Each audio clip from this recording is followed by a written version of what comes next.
Halo teman-teman, kami dari grup 7 akan membahas tentang motivasi, personality, dan emotion. Kami anggota grup 7 terdiri dari 5 orang, yaitu yang pertama ada Yosef Beilein dengan NIM 172214206, Messi Vistami Guslow dengan NIM 182214192, Malita Istiani Bukangdonu dengan NIM 182214197, Margareta Rimbisari dengan NIM 182214200, dan Lukas Marcel G. Perkasa dengan NIM 182214201. Oke, materi pertama atau pembahasan pertama akan dibahas oleh anggota kelompok. Terima kasih. Baik, yang pertama merupakan teori motivasi Maslow. Teori motivasi Maslow sendiri terbagi menjadi 5 bagian. Yang pertama yakni kebutuhan fisiologis. Kebutuhan fisiologis merupakan hierarki kebutuhan manusia yang paling dasar, yang merupakan kebutuhan untuk dapat hidup seperti makan, minum, perumahan, oksigen tidur, dan lain sebagainya. Yang kedua yakni kebutuhan rasa aman. Apabila kebutuhan fisiologis relatif sudah terpuaskan, maka akan muncul kebutuhan yang kedua yaitu kebutuhan akan rasa aman. Kebutuhan akan rasa aman ini meliputi keamanan akan perlindungan diri dari bahaya kecelakaan kerja, jaminan akan kelangsungan pekerjaannya, dan jaminan akan hari tuanya pada saat mereka tidak lagi bekerja. Yang ketiga yakni kebutuhan sosial. Jika kebutuhan fisiologis dan rasa aman telah terpuaskan secara minimal, maka akan muncul kebutuhan sosial yaitu kebutuhan untuk persahabatan, afiliasi, dan interaksi yang lebih erat dengan orang lain. Dalam organisasi akan berkaitan dengan kebutuhan akan adanya kelompok kerja yang kompak, supervisi yang baik, rekreasi bersama, dan lain sebagainya. Yang keempat yakni kebutuhan penghargaan. Kebutuhan ini meliputi kebutuhan keinginan untuk dihormati, dihargai atas prestasi seseorang, pengakuan atas kemampuan dan keahlian seseorang, serta efektivitas kerja seseorang. Yang kelima yakni kebutuhan aktualisasi diri. Aktualisasi diri merupakan hierarki kebutuhan dari Maslow yang paling tinggi. Aktualisasi diri berkaitan dengan proses pengembangan potensi yang sesungguhnya dari seseorang. Kebutuhan untuk menunjukkan kemampuan, keahlian, dan potensi yang dimiliki seseorang. Malahan kebutuhan akan aktualisasi diri ada kecenderungan potensinya yang meningkat karena ada orang mengaktualisasikan perilakunya. Seseorang yang didominasi oleh kebutuhan akan aktualisasi diri senang akan tugas-tugas yang menentang kemampuan dan keahliannya. Teori Maslow mengasumsikan bahwa orang berkuasa memenuhi kebutuhan yang lebih pokok sebelum mengarahkan perilaku memenuhi kebutuhan yang lebih tinggi. Kebutuhan yang lebih rendah harus dipenuhi terlebih dahulu, sebelum kebutuhan yang lebih tinggi seperti perwujudan diri mulai mengembalikan perilaku seseorang. Hal yang penting dalam pemikiran Maslow ini bahwa kebutuhan yang telah dipenuhi memberi motivasi. Apabila seseorang memutuskan bahwa ia menerima uang yang cukup untuk pekerjaan dari organisasi tempat ia bekerja, maka uang tidak mempunyai daya intensitasnya lagi. Jadi bila suatu kebutuhan mencapai puncaknya, kebutuhan itu akan berhenti menjadi motivasi utama dari perilaku. Kemudian kebutuhan kedua mendominasi, tetapi walaupun kebutuhan telah terpuaskan, kebutuhan itu masih mempengaruhi perilaku, hanya intensitasnya yang lebih kecil. Yang selanjutnya ada teori motivasi dan strategi pemasaran. Jadi di sini konsumen tidak membeli produk tetapi melainkan mereka membeli dengan motif kepuasan atau solusi dari masalah. Market dapat menciptakan demand yang adalah keinginan untuk membeli produk atau layanan tertentu. Hal ini tuh disebabkan oleh suatu kebutuhan atau motivasi. Jadi yang pertama menemukan motif pembelian. Motif pembelian ini adalah segala sesuatu yang melatar belakangi dan mempengaruhi individu untuk melakukan tindakan dan membeli barang serta menjelaskan alasan-alasan dilakukannya. Ada dua jenis, yang pertama manifest motif, yang adalah motif yang diketahui dan diakui secara bebas. Yang kedua latent motif, yang adalah motif yang tidak diketahui dan konsumen enggan untuk mengakuinya, mengingat bahwa berbagai motif yang nyata dan laten mungkin berpengaruh secara bersamaan dalam pembelian. Yang kedua, strategi pemasaran berdasarkan berbagai motif. Jadi di sini sekali seorang manajer membatasi kombinasi dari motif yang mempengaruhi target pasar, tugas selanjutnya adalah membentuk strategi pemasaran yang sesuai dengan motif tersebut. Mulai dari mendesain produk sampai dengan mengkomunikasikan produk tersebut.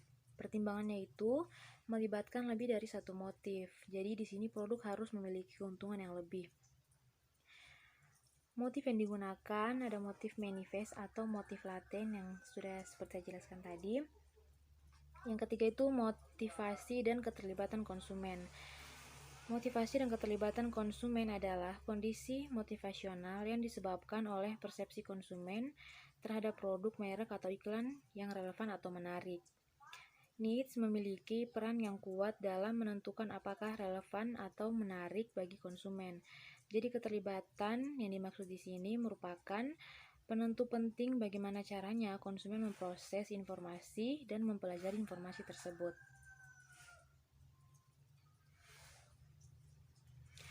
Yang keempat, strategi pemasaran berdasarkan konflik motivasi. Itu ada 3 pendekatan.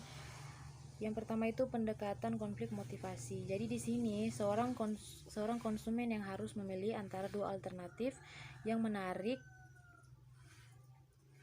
Semakin sama ketertarikan itu, semakin besar juga konfliknya. Jadi contohnya itu paket liburan ke pantai misalnya atau gunung. Jadi strategi yang digunakan adalah strategi iklan bertahap yang didesain untuk mendorong satu atau lebih tindakan yang lainnya, atau yang disebut dengan modifikasi harga. Jadi konflik ini dapat diselesaikan dengan iklan tepat waktu yang dirancang untuk mendorong salah satunya tindakan atau modifikasi harga seperti beli sekarang bayar nanti. Ini dapat menghasilkan resolusi di mana kedua alternatif tersebut dipilih. Yang kedua itu pendekatan menghindari konflik motivasi. Jadi konsumen menghadapi pilihan pembelian dengan konsekuensi positif dan negatif. Jadi yang pertama konsekuensi motivasi positif, yang pertama itu menyangkut kebutuhan, keinginan, atau hasrat. Jadi contohnya seperti diskon, hadiah, atau pelayanan optimum. Dan yang kedua motivasi negatif, misalnya seperti ketakutan dan keengganan. Contohnya itu standar pembelian dalam jangka atau batas waktu tertentu. Jadi kedua motivasi ini mempunyai fungsi yang sama dalam mendorong dan mempertahankan perilaku konsumen. Yang ketiga itu penghindaran konflik motivasi. Jadi sebuah pilihan yang hanya melibatkan hasil. Jadi di sini konsumen hanya melibatkan hasil yang tidak diinginkan.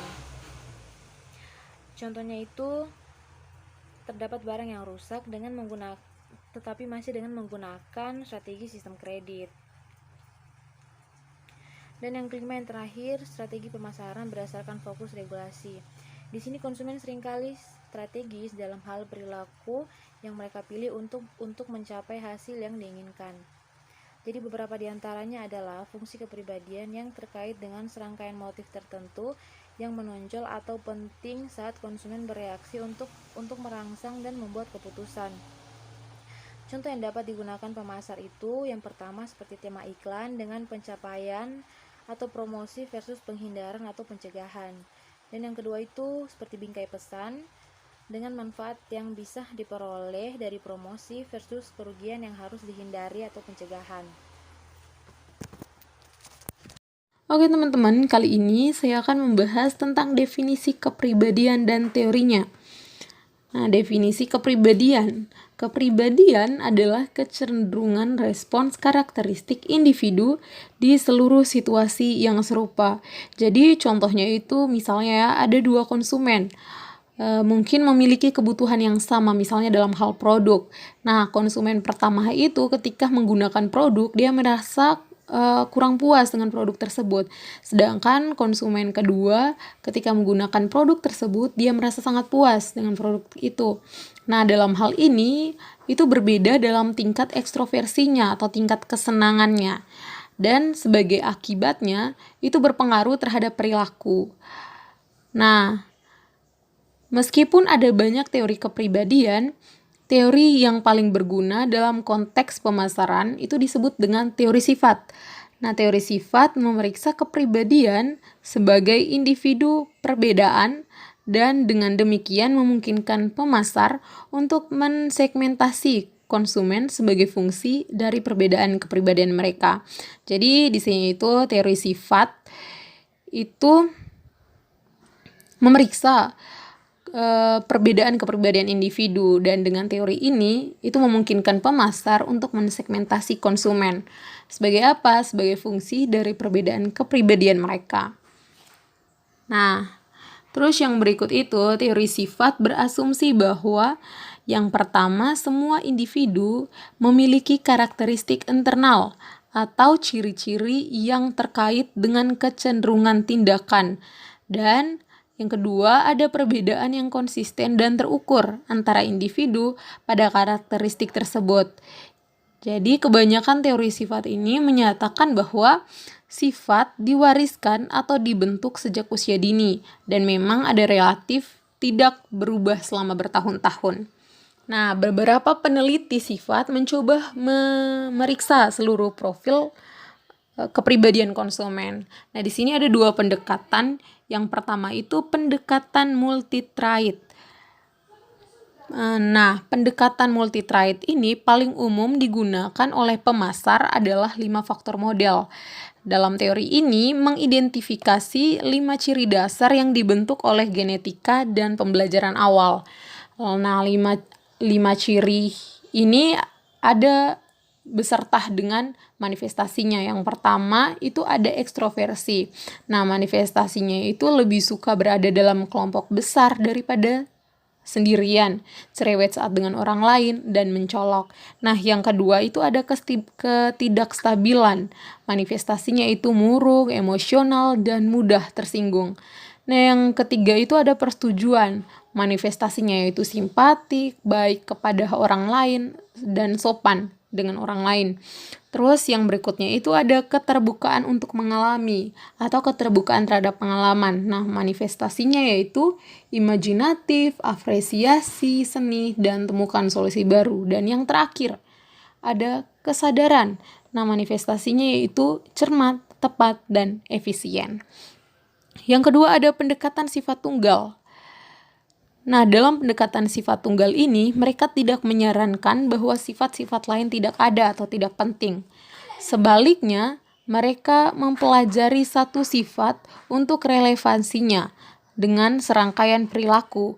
Nah, perilaku di sini terkait dengan konsumsi. Nah, ada 3 pendekatan sifat tunggal, yaitu yang pertama, etnosentrisme konsumen. Nah, etnosentrisme konsumen mencerminkan perbedaan individu dalam kecenderungan konsumen untuk menjadi bias terhadap pembelian produk luar negeri. Jadi, dalam hal ini tuh etnosentrisme konsumen itu merupakan kepercayaan konsumen terhadap kesesuaian atau ketidaksesuaian ketika membeli produk buatan luar negeri. Nah, konsumen yang memiliki etnosentrisme rendah itu cenderung lebih terbuka pada budaya orang lain, kurang konservatif, dan lebih banyak lagi terbuka untuk membeli produk buatan luar negeri.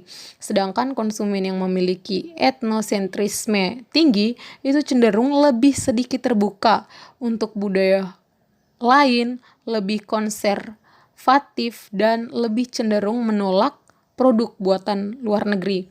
Nah, yang kedua itu ada kebutuhan akan kognisi atau dengan kata lain itu need for cognition atau NVC. Jadi ini tuh mencerminkan perbedaan individu dalam kecenderungan konsumen untuk terlibat dan menikmati pemikiran.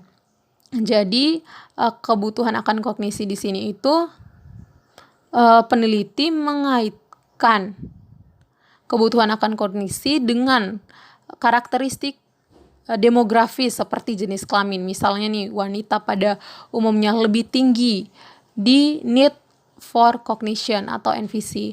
Nah, membantu membuat faktor kepribadian ini lebih dapat ditindaklanjuti dalam hal media penargetan.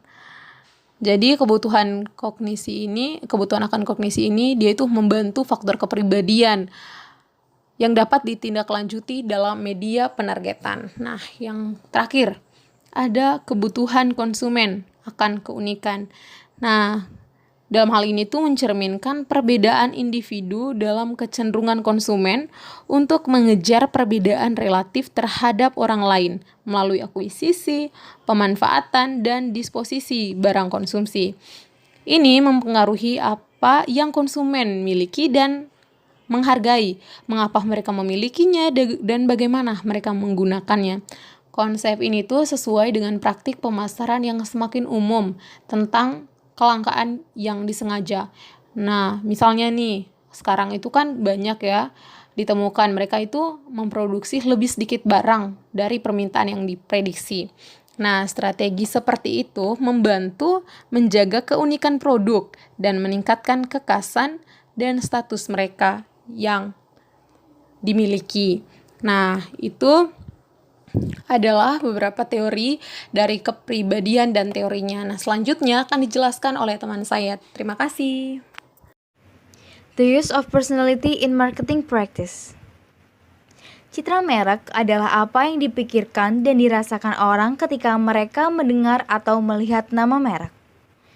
Tahukah teman-teman bahwa produk dan merek dapat membantu konsumen mengekspresikan kepribadian mereka? Misalnya, seseorang yang ingin membeli mobil. Ia ingin saat mengendarai mobil, ia terlihat berani dan tegas. Maka orang itu akan memutuskan untuk membeli mobil sport berwarna terang seperti misalnya warna merah. Namun ada juga orang yang merasa warna merah itu terlalu mencolok dan tidak pas dengan kepribadiannya yang kalem, lemah lembut, dan maka dari itu ia memutuskan untuk membeli mobil dengan warna-warna kalem seperti putih. Ada juga contoh lain, misalnya seseorang yang ingin terlihat mewah atau high class. Maka saat ia membeli tas, ia akan memikirkan suatu brand yang dapat menunjang image penampilannya. Maka dari itu, ia akan membeli tas bermerek LV di mana citra brand ini jelas mewah, elegan, dan tentunya perlu merogoh kocek yang besar. Teman-teman bisa lihat di sini ada kesimpulan penelitian tentang kepribadian merek. Tapi sebelumnya kita akan bahas dulu figur 10 strip 2 ini. Nah, ini tentang dimension of brand personality. Jadi, konsumen itu mempersepsikan kepribadian merek dalam 5 dimensi dasar. Nah, ada 5 ini. Yang pertama ada sincerity, excitement, competence, sophistication, dan ruggedness. Nah, ini yang sincerity itu atau ketulusan itu ada down to earth, honest, wholesome, cheerful. Terus yang excitement atau kegembiraan itu ada daring, spirited, imaginative, juga up to date. Terus yang competence atau kompetensi itu ada reliable, intelligent, sama successful. Terus yang sophistication atau kecanggihan itu ada yang upper class sama charming. Untuk yang ruggedness ada kekerasan atau kekasaran, ini ada outdoorsy sama tough. Nah, itu tadi 5 dimensi dari brand personality. Nah, setelah itu ada pengembangan skala untuk mengukur kinerja merek kepribadian di Amerika Serikat dengan adaptasi di negara-negara seperti Rusia dan Chili. Nah, dari penelitian itu, para peneliti telah menarik kesimpulan seperti, tiga kesimpulan ini. Yang pertama ada konsumen dengan mudah menetapkan karakteristik manusia pada merek. Yang kedua, kepribadian merek menciptakan ekspektasi tentang karakteristik mereka. Dan yang ketiga, kepribadian merek seringkali menjadi dasar hubungan jangka panjang dengan merek. Communicating brand personality. Nah, hal ini sangat penting teman-teman karena kan kepribadian merek itu atau brand personal itu tuh berfungsi sebagai cara untuk menargetkan segmen pasar tertentu. Nah, maka dari itu pemasar perlu mengelola dan mengkomunikasikan kepribadian merek mereka. Jadi istilahnya di sini perusahaan harus mengkomunikasikan kesan apa sih yang ingin ditonjolkan oleh produk mereka nih. Contohnya merek Bourjois ini merupakan perusahaan kosmetik. Mereka menggunakan atribut yang lucu atau unik pada packagingnya nih. Misalnya nih di sini mereka mengenakan cerita warna yang berbeda dengan tema yang sama untuk menangkap sebanyak mungkin konsumen dan untuk mempromosikan berbagai kepribadian untuk terhubung dengan berbagai konsumen. Nah, di sini dari packagingnya dapat terlihat itu kesan variasi warnanya, terus juga imajinasinya, dan di situ dapat terlihat bahwa kesannya itu menyenangkan. Nah, kita lanjut ada 3 taktik periklanan penting, yaitu celebrity endorsers, user imagery, dan executional factors. Nah, pada saat ini tuh selebriti atau influencer tuh seringkali digunakan pada saat iklan atau ya iklan brand gitu. Jadi ada hal dari influencer itu yang bisa dikaitkan dengan citra brand atau kesan dari brand yang ingin ditampilkan seperti itu. Terus user imagery ini citra pengguna menampilkan pengguna biasa bersama dengan gambar dari jenis aktivitas yang mereka lakukan saat menggunakan merek nih. Misalnya kayak brand Hush Puppies, nah itu mereka kesannya itu menampilkan anak muda yang keren di tengah hutan, seperti itu. Yang ketiga adalah executional factors nih. Nah, atau bisa juga disebut sebagai faktor pelaksana. Ini melampaui pesan inti untuk memasukkan bagaimana hal itu dapat dikomunikasikan. Dan aspek-aspeknya itu misalnya seperti kayak tone, daya tarik yang digunakan, karakteristik logo, jenis huruf, dan sebagainya. Seperti misalnya merek Hush Puppies, mereka memasang iklan di majalah mode seperti W atau W dan InStyle untuk mendirikan tampilan kepribadian yang lebih trendy dan modis. Juga ada di bidang kayak kecepatan nih. Ini contohnya brand Molson di Kanada yang menginginkan semangat petualang dan sedikit nakal. Kepribadian itu tadi yang ingin ditonjolkan nih teman-teman, semangat, petualang, dan sedikit nakal. Jadi mereka membuat iklan TV di mana irama Latin yang meriah diselingi dengan adegan pesta yang mengharukan dan bermuatan seksual. Selamat sore teman-teman, saya Marcel dengan NIM 201 akan melanjutkan presentasi dari teman saya sebelumnya, yaitu mengenai Emotions and Marketing Strategy. Emosi berperan dalam berbagai situasi pemasaran yang berkaitan dengan products, retailing, consumer coping, dan advertising. Nah, keempatnya ini akan kita bahas satu persatu dalam materi ini. Yang pertama ada emotion arousal as a product and retail benefit, atau emosi gairah sebagai produk dan manfaat retail. Emosi dicirikan oleh evaluasi positif atau negatif. Konsumen secara aktif mencari produk yang manfaat utamanya atau sekundernya adalah rangsangan emosi. Nah, contoh yang jelasnya itu ada film, buku, dan musik. Salah satu emosi spesifik yang mendapatkan perhatian lebih dalam hal pemasaran adalah rasa syukur. Syukur dalam konteks konsumen adalah apresiasi emosional atas manfaat yang diterima. Upaya pemasaran relasional dari pihak perusahaan mengarah pada hasil berikut. Pertama, meningkatkan rasa syukur konsumen, meningkatkan kepercayaan konsumen pada perusahaan, peningkatan pembelian pelanggan, peningkatan perilaku timbal balik berbasis rasa syukur. Nah, perilaku timbal balik berbasis rasa syukur itu meliputi membeli produk berdasarkan rasa syukur atas upaya pemasaran relasional, memberikan lebih banyak bisnis kepada perusahaan karena perusahaan berhutang kepada mereka, dan membeli serangkaian produk yang lebih luas dari perusahaan sebagai imbalan untuk upaya pemasaran hubungan mereka sebelumnya dan promosi dari mulut ke mulut yang positif.